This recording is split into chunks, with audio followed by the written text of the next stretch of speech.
پھر انہوں نے نفی میں ہولے سے سر ہلایا تھا، گویا مالا کی بات انہیں قائل نہیں کر سکتی تھی اور وہ ذرا بھی مطمئن نہیں ہو سکے تھے۔ چاچو کے تاثرات ملاحظہ کر کے مالا نے مزید انہیں بتایا تھا، پڑھتا تو وہ اوپر والے کسی درجے میں ہے جبکہ زیادہ وقت ہماری کلاس میں پایا جاتا ہے۔ اس نے سنجیدگی سے اپنی بات مکمل کی تھی۔ اسے چاچو کے سنجیدہ تاثرات کچھ گھبراہٹ میں مبتلا کر رہے تھے۔ جانے کیا مسئلہ تھا، وہ اتنے سنجیدہ تو کبھی نہیں رہے تھے۔ آپ کی طبیعت تو ٹھیک ہے چاچو؟ وہ متفکر ہو گئی اور بھاگ کر بی پی آپریٹس اٹھا کے لانا چاہتی تھی۔ شاید چاچو کا بلڈ پریشر بڑھ رہا تھا۔ چاچو اس کا ارادہ بھانپ کر سرعت سے اس کا ہاتھ پکڑتے ہوئے بولے، میں ٹھیک ہوں بیٹا، تم میرے پاس رہو۔ ان کے چہرے پر اب بھی زردی چھا رہی تھی، بس مالا کے دل کو کچھ ہونے لگا تھا۔ مگر مجھے ٹھیک نہیں لگ رہے، کیا عیسیٰ کو بلاؤں؟ مالا نے ان کا ٹھنڈا ہاتھ نرمی سے مسلتے ہوئے کہا تھا، تب وہ پھیکے سے انداز میں مسکرا دیے۔ اسے پریشان نہ کرو، مجھے کچھ نہیں ہوا۔ اب وہ مالا کی خاطر خود پہ قابو پا کر مسلسل مسکرا رہے تھے۔ وہ جانتی تھی چاچو خود پہ جبر کر رہے ہیں، مگر ان کی بات مانے بغیر گزارا بھی نہیں تھا۔ کچھ دیر بعد وہ ان کا دھیان بٹانے کی غرض سے بولی، آپ میکس کے بارے میں کچھ کہہ رہے تھے؟ اس نے گفتگو کا سلسلہ وہیں سے جوڑ دیا تھا جہاں سے اس کی سوچوں کے باعث ٹوٹ گیا تھا۔ تب چاچو پھر سے کسی سوچ میں ڈوب گئے تھے۔ مالا نے ان کا گھٹنا ہلا کے اپنی طرف متوجہ کر لیا تھا۔ کیا سوچ رہے ہیں آپ؟ وہ پھر سے متفکر ہو گئی تھی۔ میں سوچ رہا ہوں کہ میکس کو ڈوئٹ سیکھنے کی کیا ضرورت ہے؟ وہ تو 8-10 ماہ بواریا میں مون کے انسٹیٹیوٹ میں پڑھاتا بھی رہا ہے، تو پھر اس اسکول میں پڑھنے کی کیا ضرورت تھی؟ چاچو کے حیران سوال نے مالا کو بھی لمحہ بھر کے لیے منجمد کر دیا تھا۔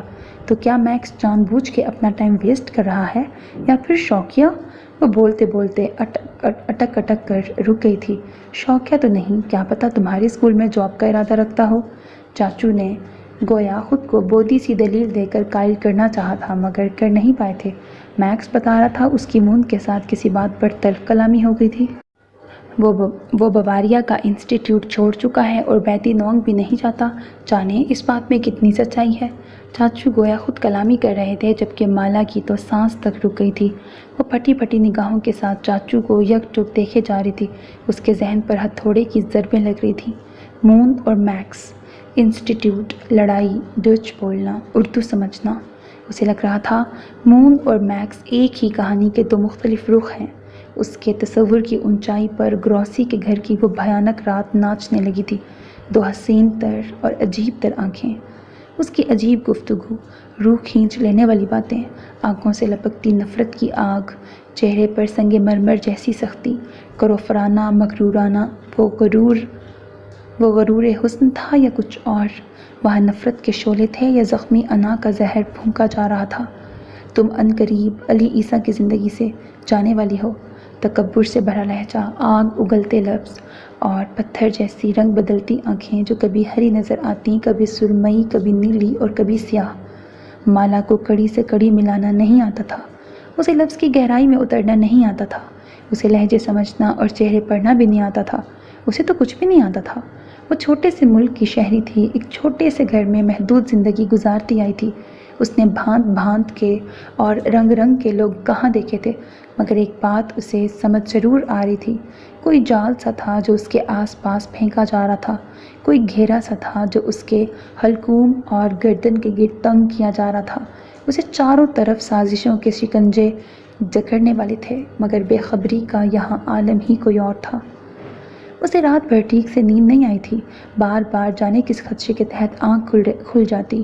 اس شب علی عیسیٰ بھی گھر نہیں آیا تھا، آفاق اور عیسیٰ دونوں آؤٹ آف اسٹیشن گئے تھے، بس مالا اور چاچو ہی گھر میں موجود تھے۔ ہاں، عیسیٰ نے نینی کو رک جانے کے لیے کہا تھا۔ نینی دوسرے کمرے میں سو رہی تھی جبکہ مالا کو نیند نہیں آ رہی تھی۔ 5-10 منٹ کے لیے آنکھ لگتی اور پھر جانے کیسے اور کیوں کر پلکیں خود بخود کھل جاتی تھیں۔ وہ اس آنکھ مچولی سے عاجز آ کر بیڈ پہ بیٹھ گئی تھی۔ ہاتھ بڑھا کر اس نے کرسٹل کی گڑیا کے دونوں ڈیلے آن کر دیے تھے۔ کمرے میں خاصی روشنی پھیل گئی تھی۔ یہ گڑیا ٹیبل لیمپ کا کام بھی بخوبی دیتی تھی۔ اللہ نے انسان کو کیسے کیسے دماغ دیے ہیں، کبھی آسمان پر اڑتے جہاز اسے حیران کر ڈالتے ہیں اور کبھی پانی کی سطح پر تیرتے محل برابر جہاز، یاٹ، کشتیاں، اور کبھی یہ ننھی منھی مشینریاں اسے حیران کر دیتی تھیں۔ یہ انسانی ذہن ہی تو تھا جس نے آنکھوں کو دنگ کر دینے والی چیزیں ایجاد کی تھیں۔ کروڑوں میل دور بیٹھ کر اپنوں کی آوازیں سن لینا، ایک بٹن دبا کے کمرہ ٹھنڈا اور گرم کر لینا۔ انسان کی زندگی مشین کے کتنے تابع ہے، اور انسان خود بھی تو ایک مشین دماغ کے تابع ہے۔ مالا نے عقل کو حیران کر دینے والے ایسے ایسے نظارے اور چیزیں دیکھی تھیں کہ وہ دنوں ان کے سحر سے نکل نہیں پاتی تھی۔ کبھی کسی اتنی اونچی عمارت کو دیکھ کر وہ حیرت سے سوچتی تھی، اللہ یہ بھی تو انسان نے بنائی ہے، تیری بنائی مشین دماغ کے زور پر، پھر بھی تیری ذات کو تسلیم نہیں کرتے۔ کیسے اندھے لوگ ہیں یہ۔ یہاں جگہ جگہ حیرت کدے کھڑے تھے۔ خود مالا کے اپنے گھر میں بہت ساری ایسی چیزیں موجود تھیں جس کے استعمال کی اسے سمجھ نہیں آتی تھی۔ خصوصاً اسے تو کمرہ لاک ہو تو کھولنا بھی نہیں آتا تھا۔ تبھی عیسیٰ نے جگہ جگہ کچھ پیغامات لکھ دیے تھے، جیسا کہ اس کے بیڈ روم کا دروازہ اندر کی طرف بہت کھینچنے سے کھلتا تھا۔ عیسیٰ نے وہاں ایک سفید سلپ پر طریقہ لکھ دیا تھا۔ اسی طرح مالا کی رہنمائی کے لیے عیسیٰ نے بہت سی آسانیاں فراہم کر دی تھیں۔ وہ عیسیٰ کو سوچتی ہوئی بہت اداس ہونے لگی تھی۔ وہ کبھی رات بھر کے لیے کہیں نہیں گیا تھا، کم از کم کاروباری کام کے لیے تو کبھی نہیں گیا تھا، مگر اب اسے اپنے کام کے لیے شہر سے باہر تو جانا ہی تھا۔ مالا کو عارضی جدائی کے لیے عادی ہونا ہی تھا، اور شاید اس کی یاد اور محبت کی کشش تھی جو عیسیٰ کی فون کال نے ماحول کے سناٹے کو توڑ ڈالا تھا۔ آختونگ توجہ کیجیے۔ عیسیٰ کا موبائل بج اٹھا تھا۔ وہ اپنا موبائل مالا کے پاس چھوڑ گیا تھا، جبکہ دوسرا سیل ہمراہ لے گیا تھا۔ اس سیل فون کی ٹون خود بخود بدلتی رہتی تھی۔ مالا نے لپک کر سیل فون اٹھا لیا تھا، تبھی دوسری طرف گہرا سانس کھینچا گیا۔ مجھے پوری توقع تھی کہ تم جاگ رہی ہوگی۔ عیسیٰ نے چھوٹتے ہی چوٹ کرنے کی کوشش میں مالا کو خفا کر دیا تھا۔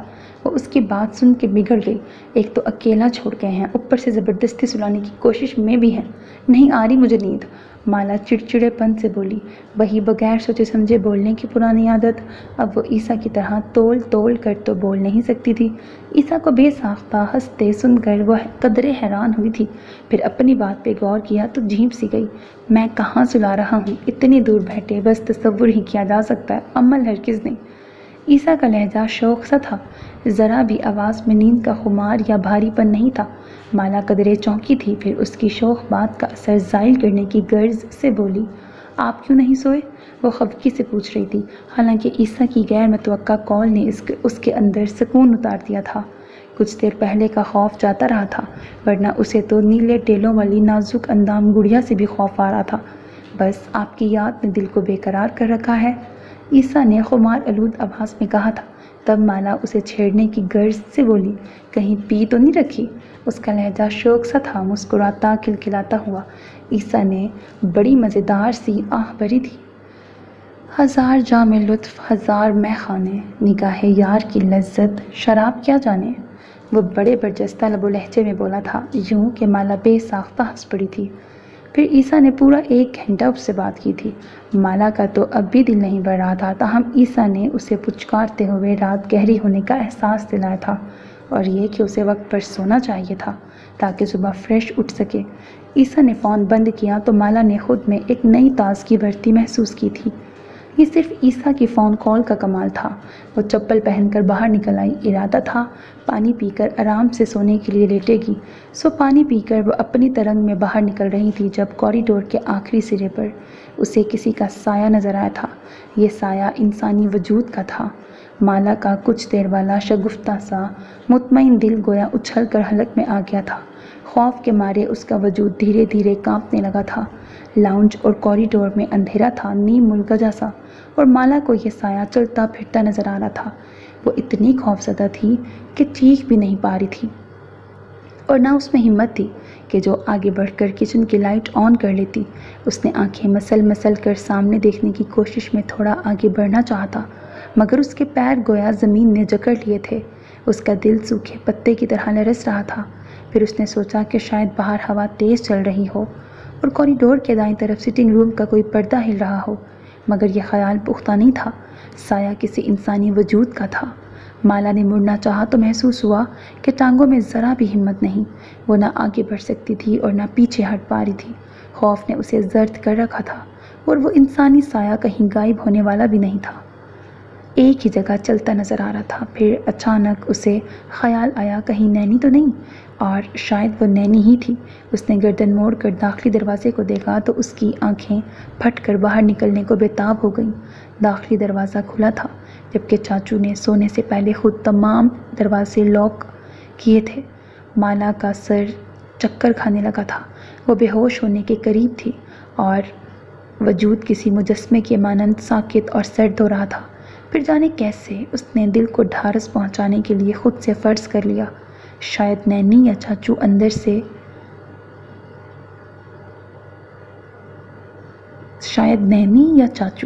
اندر سے بھلا کس نے دروازہ کھولنا تھا۔ بس یہی سوچ کر وہ ہمت مجتمع کرتی ہوئی کوریڈور کی طرف بڑھنے لگی تھی، جب ایک عجیب سی کرخت اور بھیانک آواز سن کے سہم گئی۔ زیخت بریکٹ خبردار، زیخت بریکٹ خبردار۔ آواز میں اتنا واضح تحکم تھا کہ مالا کی گویا جان ہی نکل گئی تھی۔ اس نے چیخنا چاہا تھا مگر چیخ نہیں پائی، بولنا چاہا تھا تو بول نہیں پائی، گویا اس کرخت آواز نے اسے اپنی طرف بڑھنے سے روکا تھا۔ مالا کو گویا زمان و مکان بھول گئے تھے۔ وہ آنکھیں بند کر کے سر پٹ دوڑ لگاتے اس پہلے ہی بیڈ روم میں گھس گئی تھی جو نینی کا تھا یا چاچو کا۔ جس طرح دروازہ دھاڑ سے کھول کر وہ چیختے ہوئے اندر آئی تھی، بیڈ پر پڑا نینی کا وجود سہم کر ہڑبڑایا تھا۔ پھر نینی گویا خود بھی چیختی ہوئی بیڈ سے اچھل پڑی تھی۔ مالا کو اپنے کمرے میں حواس باختہ کھڑا دیکھ کر وہ بھی انتہائی خوفزدہ ہو گئی۔ تم یہاں؟ نینی نے نیند سے بھری آواز میں کہا تھا۔ تب مالا نے ہکلاتے ہوئے باہر کی طرف اشارہ کر کے نینی کو بتایا، باہر کوئی ہے۔ وہ بھاگتے ہوئے نینی سے چمٹ گئی تھی، جبکہ نینی کا رنگ بھی خوف سے اڑ گیا۔ اوپر سے مالا کی انتہائی بری حالت اور خوف سے نیلا پڑتا چہرہ دیکھ کر ڈرپوک سی نینی خود بھی تھر تھر کانپنے لگی۔ کون ہے؟ نینی نے لرزتی آواز میں پوچھا۔ کوئی سایہ بولتا ہوا، مالا نے رک رک کر بتایا تھا۔ وہ نینی کا بازو دبوچے کھڑی تھی۔ اگر باہر نینی بھی نہیں تھی تو پھر وہ کرخت آواز کس کی تھی؟ انتہائی کھردرا اور بھاری زنانہ لہجہ تھا۔ نینی نے پوچھا تھا کہ وہ آواز کیسی تھی؟ مالا نے لڑکھڑاتے لہجے میں پوری بات بتا دی۔ پھر لاؤنج کے کھلے دروازے کا سن کر تو نینی کے پیروں تلے سے زمین کھسک گئی تھی۔ دروازہ کس نے کھولا؟ سر نے خود لاک چیک کیے تھے۔ نینی ہکلاتے ہوئے حواس باختہ ہو گئی، پھر مالا کو ساتھ لیے چاچو کے کمرے تک آئی۔ کوریڈور میں اب پوری روشنی پھیلی ہوئی تھی، بلکہ سارا گھر جگمگ کر رہا تھا۔ نینی اور مالا ایک مرتبہ پھر سے بے ساختہ چیخ پڑی۔ لائٹس کس نے آن کی؟ چاچو کو اپنے بیڈ پر گہری نیند میں سوتا دیکھ کر مالا چیخ پڑی تھی۔ یہ اس کی چلاہٹ بڑی خوفزدہ آواز تھی جسے سن کر چاچو بھی اٹھ گئے تھے، اور چاچو کو اٹھتا دیکھ کر مالا ایک ہی جست میں ان تک پہنچ کر اونچی آواز میں رونا شروع ہو گئی تھی۔ چاچو اس افتاد پر گھبرا اٹھے تھے، مگر مالا نے رونا اور چیخنا کم نہیں کیا تھا۔ مالا، میری بیٹی کیا ہوا ہے؟ چاچو کے بار بار پوچھنے پر سہمی کھڑی نینی نے پوری بات انہیں بتا دی تھی۔ تب چاچو بے انتہا پریشانی کے عالم میں فوراً باہر نکل گئے تھے۔ مالا اور نینی بھی ان کے پیچھے بھاگتے ہوئے آئی تھیں، اور مالا کی ایک مرتبہ پھر گویا آنکھیں پھٹ پڑی تھیں۔ پورے لاؤنج میں ہو کا عالم تھا، مکمل اندھیرے میں ڈوبا ہوا۔ کوریڈور میں اب کوئی بھی بولتا ہوا سایہ نہ تھا، حتیٰ کہ لاؤنج کے لاک جب چاچو نے چیک کیے تو مالا گویا دنگ رہ گئی تھی۔ دونوں آٹومیٹک لاک بند تھے۔ چاچو کچھ متحیر سے پلٹے۔ مالا میری جان، یہاں تو کچھ بھی نہیں۔ انہوں نے پھر سے اسے ساتھ لگا کر چوما تھا، تسلی دلاسا دینے کی کوشش کی تھی۔ وہ اسے سمجھا رہے تھے کہ شاید اس نے کوئی بھیانک خواب دیکھا ہے، مگر مالا قطعاً ماننے کو تیار نہیں تھی۔ میں نے اپنی آنکھوں سے دیکھا ہے چاچو، یہاں ابھی کچھ دیر پہلے کوئی تھا۔ وہ بری طرح سسک رہی تھی، اور نینی بھی سر ہلا کے گویا تائید کر رہی تھی۔ لائٹس آن تھیں، نینی نے یقین دلانے والے انداز میں کہا تھا، مگر چاچو نے اسے ڈانٹ دیا۔ تم نے بے پرواہی سے آن کر دی ہوں گی، اب اسے مزید خوفزدہ مت کرو۔ چاچو کے غصے کو محسوس کر کے نینی چپ کر گئی تھی، جبکہ مالا قطعاً اسے کوئی بھیانک خواب نہیں سمجھ رہی تھی۔ اس نے سب کچھ اپنی آنکھوں سے دیکھا تھا۔ کچھ دیر پہلے گھر میں کوئی آیا تھا، کون آیا تھا اور پلک جھپکنے کی دیری میں کیسے چلا گیا، یہ بات کسی کی بھی سمجھ میں نہیں آ سکتی تھی۔ تمہارا وہم ہے بیٹا، چاچو نے پیار سے اسے سمجھایا۔ صدیوں سے یہاں اس گھر میں رہ رہا ہوں، ایسا کبھی نہیں ہوا۔ وہ اسے برابر تسلی دے رہے تھے۔ پھر مالا کو دوبارہ اپنے کمرے میں لے آئے۔ نینی بھی ان کے پیچھے ہی چلی آئی تھی۔ کیا پتہ بھوت پریت میں سے کوئی ہو، اپنی دنیا سے بھٹک کے ہماری دنیا میں آ گیا ہو۔ نینی نے اپنی عقل کے مطابق رائے دی تھی۔ چاچو کو بے انتہا غصہ آ گیا۔ انہوں نے جھڑک کر نینی کو باہر جانے کے لیے کہا تھا۔ یہ قوم چاچو نے بمشکل خود کو غصہ کرنے سے باز رکھا تھا۔ اس چیز کو نہیں مانتے جس کو ماننا چاہیے، وجود لا سے غافل ہیں اور بھوت پریت پہ اندھے اعتقاد۔ نینی کے اٹھ کر چلے جانے کے بعد بھی چاچو غصہ کرتے رہے تھے۔ پھر ہوا یوں کہ نینی ایک مرتبہ پھر ڈرتے ڈرتے واپس آ گئی۔ سر، مجھے باہر جاتے ہوئے ڈر لگتا ہے، اس نے اتنی بے چارگی سے کہا کہ چاچو اور مالا دونوں کو ترس آ گیا۔ یوں نینی اور مالا نے رات چاچو کے کمرے میں جیسے تیسے گزاری تھی، اور صبح ہوتے ہی نینی نے گویا دوڑ لگا دی۔ یہ بواریا میں گزرنے والی راتوں سے بھی خوفناک اور بھیانک رات تھی۔ مالا کو پوری رات نیند نہیں آئی تھی، اور صبح بھاری سر کے ساتھ نماز ادا کرنا بہت مشکل لگ رہا تھا۔ چاچو تو مالا سے بھی پہلے اٹھ کر نماز ادا کر چکے تھے، اور اب اپنی تسبیحات پڑھنے کے بعد معمول کے مطابق دوبارہ سو چکے تھے۔ تاہم مالا اٹھ کر باہر چلی آئی تھی۔ رات کا منظر ایک پل کے لیے بھی مالا کی نظر سے اوجھل نہیں ہوا تھا۔ یہی وجہ تھی کہ کوریڈور کے آخری کونے کو دیکھتے ہوئے اس نے بے ساختہ جھرجھری لی تھی۔ رات کی بھیانک ساعتیں ایک مرتبہ پھر نگاہوں کی پتلیوں میں جم گئی تھیں۔ وہ بمشکل خوف سے پیچھا چھڑا کر باہر آئی تو نینی کو تالاب کے کنگرے پر بیٹھا دیکھ کر کچھ متحیر رہ گئی تھی۔ پھر کچھ سوچ کر وہ دبے قدموں سے چلتی ہوئی تالاب کی طرف آئی۔ اسے لگا نینی سر جھکائے گھٹنوں میں سر دیے بیٹھی ہے، مگر یہ مالا کی خام خیالی تھی۔ قریب آنے پر پتہ چلا تھا نینی گھٹنوں میں منہ چھپائے کسی سے فون پہ بات کرنے میں مصروف تھی، اور عجیب بات یہ تھی کہ اس نے دور سے ہی کسی کے آنے کی آہٹوں کو محسوس کر لیا تھا۔ تبھی فون کو آف کر کے گردن موڑے مالا کو دیکھنے لگی تھی۔ مالا کو اس کے تاثرات کچھ عجیب لگے تھے، گویا اسے مالا کی مداخلت سخت گراں گزری تھی، اور اس کا موڈ بھی کچھ بگڑ گیا تھا۔ تاہم وہ منہ سے تاگ ہیلو تک بھی نہیں بولی تھی، جو اس کے معمول کا ایک حصہ تھا۔ مالا کو وہ کچھ کھوئی کھوئی اور کسی الجھن میں ڈوبی نظر آئی تھی۔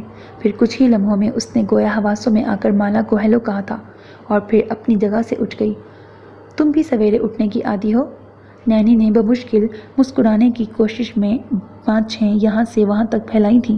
مالا کو اس کا زبردستی مسکرانا بھی برا لگا تھا، بالکل عجیب سا۔ ہاں، اور شاید تم بھی۔ مالا کو جواب میں کچھ تو بولنا ہی تھا۔ سو مالا کا سوال سن کر نینی نے بے ساختہ اسبات میں سر ہلایا۔ کسی سے بات کر رہی تھی؟ اسے خاموش دیکھ کر مالا نے گفتگو مزید آگے بڑھائی تھی۔ تب وہ کچھ گھبرا کر ہاں کہنے کے بعد ادھر ادھر دیکھنے لگی تھی۔ مالا نے کوئی توجہ نہیں دی تھی۔ یقیناً نینی اپنے کسی بوائے فرینڈ سے گپ شپ کر رہی تھی۔ سو مالا کی انٹری نے اسے کچھ بدمزہ سا کر دیا تھا۔ اب مالا کے سوال پر وہ بجائے جواب دینے کے پیروں سے گھاس مسلنے لگی تھی۔ سو مالا نے اس تمہید پر لعنت بھیج کر سیدھے سیدھے رات کا قصہ چھیڑ دیا تھا، جسے سن کر وہ خوف سے پیلی پڑ گئی۔ رات کو بھی نینی کا رد عمل یہی تھا۔ وہ مالا سے بھی زیادہ خوفزدہ تھی، اور یقیناً ڈرپوک بھی بہت تھی۔ نینی، کیا پہلی بھی رات کو اس قسم کے واقعات پیش آ چکے ہیں؟ مالا اپنے وسوسے کو ختم کرنا چاہتی تھی، تبھی براہ راست نینی سے پوچھ رہی تھی، ورنہ چاچو تو رات کو جو کچھ بھی ہوا تھا اسے مالا کا وہم سمجھ رہے تھے، حالانکہ وہ سب مالا کا وہم ہرگز نہیں تھا۔ نینی اس کا سوال سن کے پھر گھبرا گئی تھی، تبھی اس نے بے ساختہ نفی میں سر ہلایا تھا۔ پہلے ایسا کبھی نہیں ہوا، نینی نے خشک ہونٹوں پر زبان پھیر کے کہا تھا۔ صاف لگ رہا تھا کہ وہ جھوٹ بول رہی ہے۔ مالا کو ذرا بھی یقین نہیں آیا تھا، بلکہ نینی کے جھوٹ نے اس کا ایقان بڑھا دیا تھا۔ وہ پورے وثوق سے کہہ سکتی تھی، اس گھر میں ایسے واقعات ہوتے رہتے ہیں۔ جھوٹ مت بولو نینی، مجھے سچ بتاؤ، یقین کرو میں چاچو کو کچھ نہیں بتاؤں گی۔ مالا نے نرمی سے کہا تھا۔ وہ اس کا تذبذب جان چکی تھی، یقیناً اسے چاچو کی ڈانٹ نے خوفزدہ کر رکھا تھا۔ اگر چاچو جان جاتے کہ نینی نے مالا کو کچھ اور بھی بتایا ہے تو پھر اس کی چھٹی کرا دی جاتی۔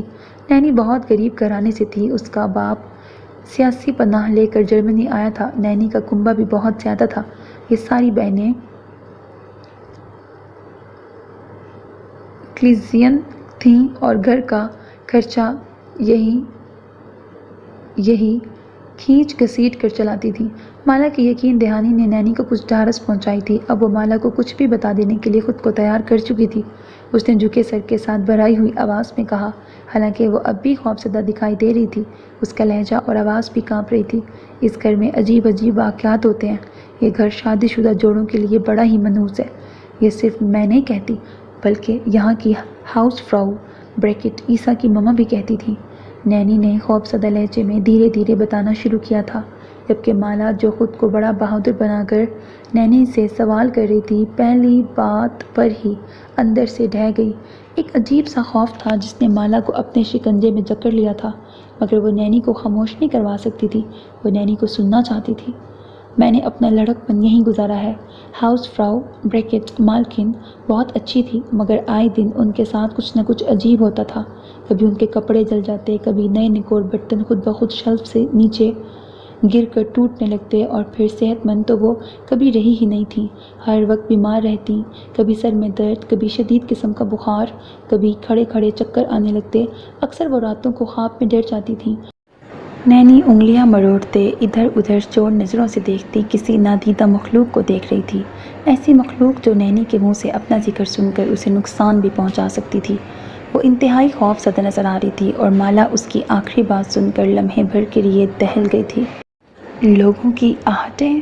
مالا کے ہونٹ کپ کپا گئے تھے، چہرے کی رنگت زرد پڑ گئی، اس کے کان کسی نادیدہ مخلوق کی آہٹوں کو سننے لگے تھے، جیسے عجیب سی شائیں شائیں، جیسے کوئی گھاس پر چل رہا ہو۔ مالا نے بے ساختہ نینی کا ہاتھ پکڑ کے کہا، کیا تمہیں بھی کسی کی آہٹ سنائی دی ہے؟ اس کا وجود سوکھے پتے کی مانند کانپ رہا تھا۔ نینی اس کا سوال سن کر چپ سی کر گئی تھی، پھر مالا کے دوبارہ دہرانے پر بھینچی بھینچی آواز میں بولی، ہاں۔ اس کا سر جھکا ہوا تھا اور وہ شدید گھبراہٹ کا شکار تھی۔ مجھے اکثر لاؤنج میں اور نیچے بیسمنٹ میں کوئی سرگوشیاں کرتا اور بولتا ہوا سنائی دیتا ہے، نینی ہونٹ کاٹتے ہوئے کپ کپاتی آواز میں بتا رہی تھی۔ مالا ایک دم پھر سے دہل گئی۔ رات سے پہلے مجھے کبھی ایسا فیل نہیں ہوا، مالا زیر لب بڑبڑا رہی تھی۔ تب نینی نے اپنی سمجھ کے مطابق جواب دیا تھا، پہلے تم کو اس لیے تنگ نہیں کیا گیا تھا کہ یہاں رہنے والے لوگ مہمانوں کو کچھ نہیں کہتے، اب ان کو سمجھ آ گئی ہے کہ تم مستقل یہاں رہو گی، سو وہ اپنا آپ دکھانے لگے ہیں۔ نینی بہت سنجیدگی کے ساتھ مالا کے حواسوں کو معطل کر رہی تھی، وہ خود بھی بہت پریشان تھی۔ رات کے واقعے نے اسے بھی سخت خوفزدہ کر رکھا تھا، اس کی مجبوری نہ ہوتی تو وہ شاید اس نوکری کو لات مار کے چلی جاتی، مگر مسئلہ یہ تھا کہ کسی اسٹور یا پمپ پر جاب کرنا بہت تکلیف دہ پراذیت کام تھا۔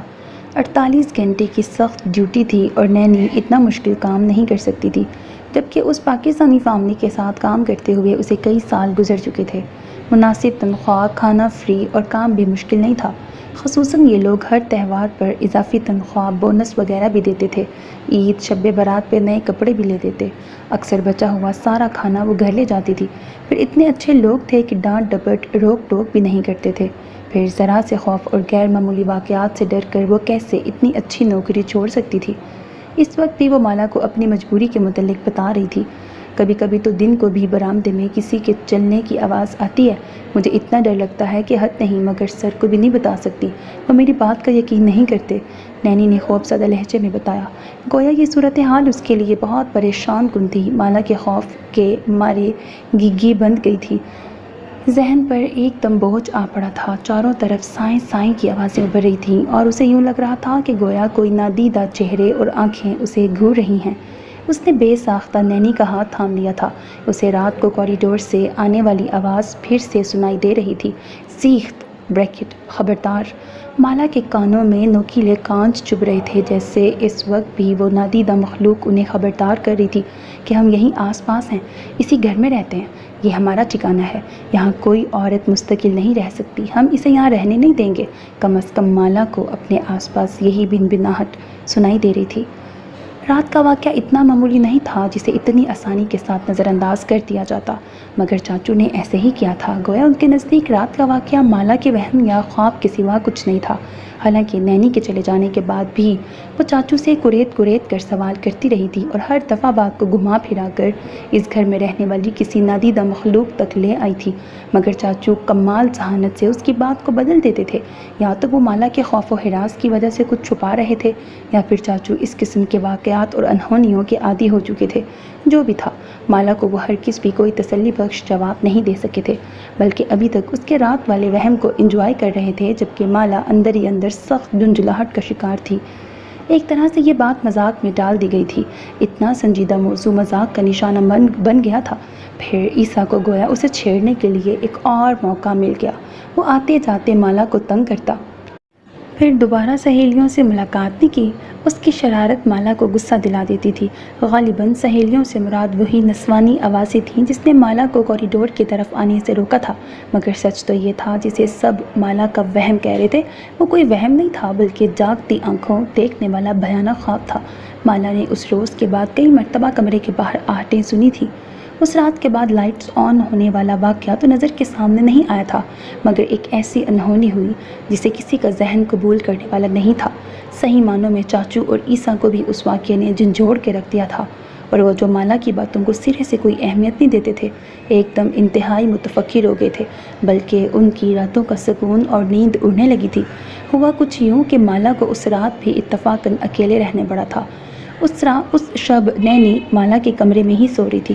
کچھ دیر پہلے عیسیٰ نے کال کر کے سب خیریت ہے، کوئی مسئلہ تو نہیں؟ یار اب بچی رو رہی ہے، میں پڑھ رہی ہوں، ٹھیک ہے، اگنور کرنا۔ اس قسم کی بہت سی باتیں پوچھی تھیں۔ تب تک کوئی مسئلہ نہیں پیش آیا تھا۔ مسئلہ تو فون بند کرنے کے بعد پیش آیا۔ کچھ دیر وہ ریسیور پکڑے بیٹھی رہی، پھر جیسے کسی غیر مرئی قوت نے اسے بستر سے اٹھا دیا۔ وہ غیر ارادی طور پر کمرے میں ٹہلنے لگی تھی۔ جب عیسیٰ گھر میں ہوتا تب اسے کسی بھی قسم کا خوف لاحق نہیں ہوتا تھا، اور نہ ہی ایسے عجیب و غریب واقعات پیش آتے تھے۔ ایسا لگتا تھا عیسیٰ کے منظر سے ہٹتے ہی اس کی زندگی بے ترتیبی کا شکار ہونے لگتی تھی، جیسا کہ اس وقت اتنا عجیب واقعہ پیش آیا تھا۔ مالا کمرے میں ٹہل رہی تھی جب اس نے اپنے روم کی واحد گلاس ونڈو پر پڑے آدھے سفید نائلون کے جالی دار اور آدھے پھول دار سلک کے پردے پر کسی عکس کو سرسراتے دیکھا تھا، جیسے کوئی کھڑکی کے باہر کھڑا تھا۔ رات کے انتہائی پہر یہ خیال کیا کم ڈراؤنا تھا کہ کمرے کی کھڑکی سے باہر کوئی وجود سانس لیتا ہو اور آپ کو دکھائی نہ دیتا ہو۔ مالا کا معمول کے مطابق دھڑکتا دل اچھل کر حلق میں آ گیا تھا۔ ایک غیر ارادی حرکت کے طور پر وہ لمحے کے 1000ویں حصے میں کھڑکی کے دوسری طرف گویا اوٹ میں ہو گئی تھی، یہ سمجھے بغیر کہ جو گھر کی حدود میں داخل ہو جاتا ہے، جو بند لاک کو کھول سکتا ہے، وہ کمرے میں بھی تو آ سکتا ہے۔ وہ کمرے میں بھی تو بلا جھجک داخل ہو سکتا تھا، اور وہ جہاں بھی چھپتی اس نادیدہ مخلوق نے اسے دیکھ ہی لینا تھا، مگر عین فطرت انسانی اس نے گویا خود کو کھڑکی میں سے تاڑتے وجود کی آنکھوں سے محفوظ کر لیا تھا۔ حالانکہ وہ سانس روکے دیوار سے چپکی کھڑی تھی۔ نیچے میٹرس پہ نینی بے خبر سو رہی تھی، مگر اس کے ہونٹ ایک دوسرے کے ساتھ چپکنے سے بھی گریزاں تھے، سو وہ نینی کو جگانے سے بھی قاصر تھی۔ مالا کو لگ رہا تھا گویا یہیں کھڑے کھڑے صدیاں بیت گئی تھیں، اس سے مزید سانس روکنے بھی محال ہو گئی۔ وہ دیوار سے سر چپکائے لمبی لمبی سانسیں لے رہی تھی جب اسے باہر باتوں کی بنبناہٹ سنائی دی۔ کسی مرد اور عورت کی آوازیں تھیں۔ مالا کو لگا جیسے زمین اس کے پیروں تلے سے کھسک جائے گی، جیسے ساتوں آسمان اس کے سر پہ آن گریں گے، جیسے وہ کبھی اپنے وجود کی عمارت کے ساتھ کھڑی نہ ہو پائے گی۔ اس کے کانوں نے آوازیں ہی کچھ اس قسم کی سنی تھی، آسمان جیسے گر پڑا تھا اور زمین جیسے ریت کی مانند سرکنے لگی تھی۔ وہ ان آوازوں کو لاکھوں، ہزاروں، کروڑوں لوگوں کی آوازوں میں سے بھی پلک جھپکنے کی دیر سے پہلے پہچان سکتی تھی۔ مالا نے کان دیوار کے ساتھ چپکا دیے تھے۔ ٹارگٹ تو عجیب کرنا ہی ہے، یہ مرد کی آواز تھی، سنجیدہ، بردبار اور مستحکم سی، لہجے میں یقین بول رہا تھا، ارادے کی پختگی نظر آ رہی تھی۔ کچھ دیر بعد نسوانی آواز بھی سنائی دی، ٹارگٹ مشکل ضرور ہے پر ناممکن نہیں۔ میں چاہتی تو لمحوں میں کھیل کو ایک ہی چال کے ساتھ ختم کر سکتی تھی، مگر ایسی گیم کا مزہ ہی کیا جس میں مقابل کو بے خبری میں مار ڈالا جائے، بے خبری میں ہرا دیا جائے۔ مزہ تو تب ہے کہ مات کرنے سے پہلے تڑپا تڑپا کر ہار کا مزہ لوٹا جائے۔ نسوانی آواز میں حقارت تھی، نفرت تھی، غرور تھا، زہر تھا، جانے اس کی آواز میں نفرت کے کیسے کیسے غلیظ رنگ تھے۔ مالا کا پورا وجود سن ہو گیا تھا، جیسے برف کے تودوں نے اسے سن کر دیا تھا، جیسے اس کا وجود برف کے گڑھے میں گر کر جم گیا ہو، جیسے وہ برف کی کوئی دیوار بن گئی ہو۔ ان آوازوں کی پہچان نے مالا کو برف کا سرد خانہ بنا ڈالا تھا۔ وہ مر جاتی پھر زندہ ہوتی، تب بھی ان دو لوگوں کی آوازوں کو پہچان سکتی تھی۔ وہ عالم جنون میں بھی ان دو لوگوں کی آواز کو پہچان سکتی تھی۔ وہ دو لوگ کوئی اور نہیں بلکہ آفاق اور سوزن تھے۔ مرد اور عورت کی بنبناہٹ اب ختم ہو چکی تھی، جیسے کہانی ایک دفعہ تو ختم ہو چکی ہو، مگر اصل کہانی ختم کہاں ہوئی تھی۔ سو میرے عزیز listeners, this was the end of this episode. مجھے امید ہے ناول آپ کو پسند آ رہا ہوگا۔ اگر میں اپنی بات کروں تو مجھے تو ناول بے حد انٹرسٹنگ لگ رہا ہے، ایک سسپینس ہے، ٹویسٹ اینڈ ٹرنز ہیں، اوور آل ایک اچھا ناول ہے۔ آپ نے اپنے رائے کا اظہار کمنٹ سیکشن میں ضرور کرنا ہے، ویڈیو کو لائک کرنا اور چینل کو سبسکرائب کرنا ہرگز نہ بھولیے گا۔ because that's how you can encourage me, and that's the only kind of support and encouragement which I want from all of you. Allah Hafiz.